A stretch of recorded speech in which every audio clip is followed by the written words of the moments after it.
Hello parents, आज मैं आपसे डिस्कस करने जा रही हूँ बच्चों में बिहेवियर प्रॉब्लम्स को कैसे मैनेज करना है। सबसे पहला है नेवर से नो। हमें बच्चों को नो कभी नहीं बोलना है।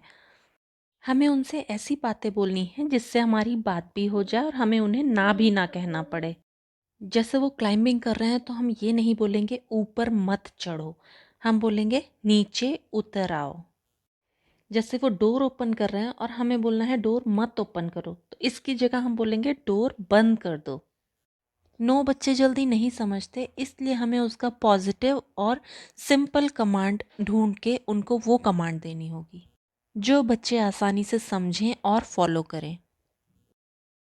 नेक्स्ट है उनको ध्यान से सुनिए और समझिए वो क्या कहना चाह रहे हैं। वो ज़िद कर रहे हैं या वो टेंट्रम थ्रो कर रहे हैं तो उनको एक कोने में ले जाके बिठाइए। उनको पहले शांत कीजिए, फिर उनसे पूछिए कि आपको क्या चाहिए, तो वो कुछ भी इशारे से या कैसे भी करके आपसे अपनी बात कहेंगे। इससे उनको लगेगा कि आप उन्हें समझने की कोशिश कर रहे हैं और धीरे धीरे उनका बिहेवियर चेंज होगा। नेक्स्ट है, आपको लगता है बच्चा किसी चीज़ के लिए बहुत ही ज़्यादा ज़िद कर रहा है, तो हम उसे इस तरह का कार्ड दिखा सकते हैं और उस पर लिख सकते हैं फर्स्ट एंड देन। फर्स्ट की जगह हम वो पिक्चर लगाएंगे जो हमें उससे करवाना है, और देन की जगह हम वो पिक्चर लगाएंगे जो बच्चा चाहता है। जैसे उसे चिप्स चाहिए तो हम देन की जगह लगाएंगे और फर्स्ट की जगह जो हमें काम करवाना है। जैसे ही वो हमारा दिया हुआ काम ख़त्म करेगा, हमें उसे तुरंत वो चीज़ देनी है जो उसे चाहिए थी।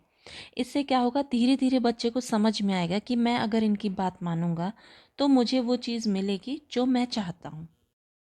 ये बच्चे को एक बार में समझ में नहीं आएगा, धीरे धीरे जब आप उससे बार बार ये चीज़ करेंगे तो उसे समझ में आने लगेगा।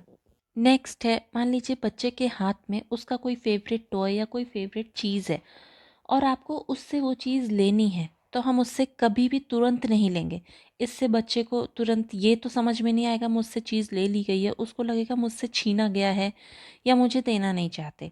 हम उसका पहले से माइंड मेकअप करेंगे, उसे बताएंगे कि देखिए मैं आपसे ये चीज़ लेने वाली हूँ, इसके लिए मैं 10 तक काउंट करूँगी और 10 तक काउंट करने के तुरंत बाद ही हम उससे वो चीज़ कहेंगे कि आप मुझे दे दो। अगर वो नहीं देता है तो हम उससे वो चीज़ ले लेंगे। एक दो बार ये ऐसा करने से बच्चे को समझ में आएगा कि काउंटिंग के बाद मुझे चीज़ देनी है। नेक्स्ट पॉइंट है, हमें बच्चे को अप्रिशिएट करना नहीं भूलना है। हमें उसकी हर छोटी छोटी बात पे अप्रिशिएट करना है। वो गुड वर्क कर रहा है, वो अच्छे से बैठा है, वो आपकी बात मान रहा है, या कुछ भी बहुत छोटा भी अगर वो कर रहा है तो हमें उसे बहुत ज़्यादा अप्रिशिएट करना है और तुरंत अप्रिशिएट करना है। थोड़ा बहुत नहीं, ऐसे ठीक है, अच्छा किया, गुड वर्क, वेरी गुड, ऐसे नहीं। हमें बहुत अच्छे से, बिल्कुल बच्चे को फील होना चाहिए कि हाँ आप बहुत खुश हैं उसके काम से। नेक्स्ट पॉइंट है, हमें उन्हें फ्री टाइम बिल्कुल भी नहीं देना है, स्टार्टिंग में बिल्कुल नहीं। हमें उन्हें या तो अपने साथ घर के कामों में एंगेज करना है, ये दे दो, वो ले आओ, ये कर दो, ऐसा कर दो, वैसा। ऐसे क्या होगा, उनकी कमांड फॉलोइंग भी बढ़ेगी और अटेंशन भी बढ़ेगी। अगर ऐसा कुछ भी आप नहीं कर पा रहे हैं तो उन्हें सिंपल एक ड्राइंग शीट देके ड्राइंग में भी एंगेज कर सकते हैं, या कोई एक्टिविटी देके उसमें एंगेज कर सकते हैं, टीयरिंग, पेस्टिंग, या फिर कुछ भी, वाटरिंग प्लांट, या फिर अपनी बुक्स ही वो अरेंज करें, लाइन से लगाएं। जब हम उनसे कोई काम कराते हैं या कोई एक्टिविटी कराते हैं तो उनके बॉडी एक्शन को हमें रोकना है।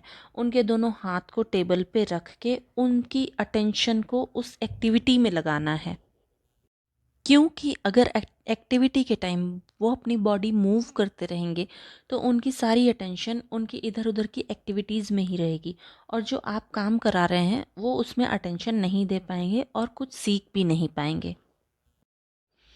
हमें बच्चों की प्रोसेसिंग स्पीड पे काम करना होगा। मतलब हम इन्हें सिंपल सिंपल टास्क दे सकते हैं, सिंपल सिंपल कमांड्स दे सकते हैं जिसे ये जल्दी अचीव कर लें और इनकी स्पीड इंक्रीज़ हो, काम करने की स्पीड, उसको जल्दी ये समझें कि मुझे क्या करना है और जल्दी से उसे परफॉर्म करें।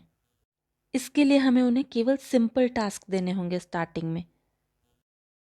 उनकी स्पीड और पेशेंस इंक्रीज़ करने के लिए हम टाइमर का भी यूज़ कर सकते हैं, या किसी टास्क को कंप्लीट कराने के लिए भी हम टाइमर यूज़ कर सकते हैं कि आप 10 मिनट्स में या 5 मिनट्स में या 2 मिनट्स, स्टार्टिंग हम 1 या 2 मिनट से ही करेंगे। इस टाइम पीरियड में आप ये काम कंप्लीट करो, उसके बाद आप जा सकते हो या आप प्ले कर सकते हो या आपको जो चाहिए वो मिल सकता है। और जब आपने टाइमर लगाया है तो या तो टाइमर को उनके सामने रखिए जिससे वो याद रख पाएँ, या फिर उन्हें बार बार टाइमर दिखाते रहिए कि देखिए आपका इतना टाइम बचा है, आपको जल्दी से काम कंप्लीट करना है। जब बच्चे किसी टास्क से बचने के लिए चीखते, चिल्लाते या रोते हैं, या किसी चीज़ के लिए रो रहे हैं, या उन्हें अपनी कोई बात मनवानी है इसलिए रो रहे हैं, उस केस में हमें उन्हें इग्नोर करना होगा। इसे कहते हैं ज़ीरो इग्नोरेंस। मीन्स आपको पता ही नहीं कि वो बच्चा रो रहा है, आपको ऐसे प्रिटेंड करना है, उसे आई कांटेक्ट भी नहीं देना है।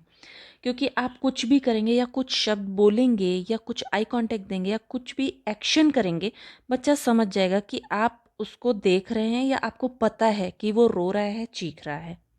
और उसको ज़रा सी भी अटेंशन देने से वो बिहेवियर और बढ़ेगा। उसको लगेगा कि मेरे रोने से ही बात बनेगी। ये बिहेवियर सेट करने में थोड़ा टाइम लगता है। बच्चे 1-1 घंटे तक चिल्लाते रोते रहते हैं, बट ये सेटल होता है। उसके लिए हमें स्ट्रिक्ट रहना पड़ेगा, उन्हें इग्नोर करना पड़ेगा। को ऐसा भी लग सकता है कि बच्चा बहुत रो रहा है, बट नहीं, इग्नोर।